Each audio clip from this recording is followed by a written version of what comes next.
What if this really isn't all there is? Welcome to WatchMojo's Top 5 Facts. In this installment, we're counting down our picks for the top 5 most interesting facts about the afterlife. But wait a second, how can you have facts about something that probably isn't even real? Good question. For this list, we're looking at interesting theories, mythologies, and even some pseudoscience about what may or may not transpire once we expire. Is this the real life? Is this just fantasy? Number 5. The numbers tell us it's a busy place. This is hell. Yeah. If there is an afterlife, then expect at least a small lineup at the door. Since mankind first appeared on Earth, estimates say around 108 billion people have ever lived. 7 billion of us are alive today, meaning that the current population accounts for around 6.5% of history's total figure, and that there are over 100 billion dead people on the other side already. Roughly 55 million people die every year, which is 151,000 people a day, 105 a minute, and an average of nearly 2 people per second. And how long has this video been playing now? We'll let you do the math. All right, everybody, pair up with a rapture buddy who will watch your back through all eternity. And what if there are animals in the great unknown? There are 8.7 million identified species alive today. Add to that the extinct and those still unknown to science, multiply that by the history of the world, and you have yourself a very big number. It's often said that death doesn't discriminate. We just hope he's got enough space to host everyone. What happened? Ted? We're dead, dude. Number 4. Almost all religions embrace the afterlife. As the ultimate unexplainable thing, death and the afterlife features strongly in almost every faith and religion worldwide. Oh, you should join my religion, Mo. It's great. No hell, no kneeling. Sorry, Homer. I was born a snake handler and I'll die a snake handler. Christians tend to believe in the idea of heaven and hell, spiritual worlds which reward the good and punish the bad. In Islam, death is seen as a passage between two worlds made easier through charity, knowledge, and prayer. Reincarnation is a major belief in Hinduism, where death is seen as a natural moment in the existence of an ongoing soul. And Buddhists also look to a version of reincarnation, in which a person's rebirth is determined by their karma. Come and go, you come and go. Though exact details differ, the concept of judgment, reward, and punishment appears in many faiths, encouraging followers to live upstanding and commendable lives on Earth. What happened here was a miracle, and I want you to acknowledge it. Zoroastrianism, formerly one of the most followed religions, believe in the Shinvat Bridge, which is easily navigable for good people, but littered with traps for sinners.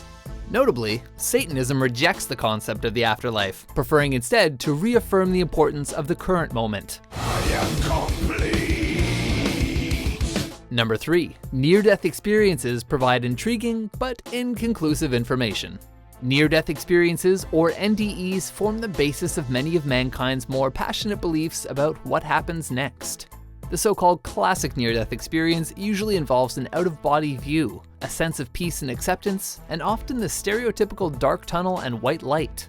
Naysayers point to increased stress on the brain when death is near as reason for these visions, but science isn't entirely dismissive of the phenomena. One study published in the medical journal Resuscitation analyzed reports given by heart attack survivors. While it did not provide definitive evidence for true out-of-body experiences, it did find that, oddly, some people retained memories of things that happened while they were being resuscitated. And you were there. And you, and you, and you. You I've never seen before. Sometimes, a near-death experiencer reports coming into contact with someone else who has recently died, even if they were previously unaware of the other person's death. In fact, studies reveal that the majority of NDE visions involve seeing dead people, rather than those still alive. In the end though, an NDE is a good thing, and not just because you didn't die. The vast majority of experiencers report an increased lust for life post-NDE, and a reduced fear of death. You know what, I'm gonna go home before Ross starts rambling about his newfound respect for life. I do have a newfound respect for life. Oh my God. Number 2, that whole 21 grams thing is probably false. Doesn't it seem like something's missing? What about the soul? Of course, whatever the afterlife is, it's highly improbable that we'd rock up wearing our bodies as they are now. According to many beliefs, it's the soul which passes over, and humanity has often sought scientific proof of its existence. Incidentally, I've also proven that hell is real, and everyone goes there. Thank God. In 1907, Dr. Duncan McDougall appeared to have done just that. Using a specially built scale bed, McDougall measured the weights of 6 terminally ill patients before, during, and after death. So, what's wrong with him? He's dead. Oh my goodness! His results concluded that an unaccounted for weight did leave the body, and that the soul equated to 21 grams. They say we all lose 21 grams at the exact moment of our death. However, McDougall's experiments have since been described as flawed, as a combination of selective reporting, crude measurements, and a small sample size has cast the findings under significant doubt. In other words, you want it to be true. Yes, I want it to be true! McDougall also carried a similar test out on dogs, which found no such evidence of weight loss. Modern scientists have linked this to a dog's lack of sweat glands and inability to lose weight through sweating, but McDougall suggested his experiment showed that dogs don't have a soul. You're a dog. You don't have a soul. Ow. But don't all dogs go to heaven? Unlike people, dogs are naturally good and loyal and kind. Number 1. Some children supposedly remember past lives. In searching for the afterlife, science has often analyzed early life. Dr. Ian Stevenson was the leading advocate for the study of reincarnation, and he thought that children held the answer to what happens to us when we die.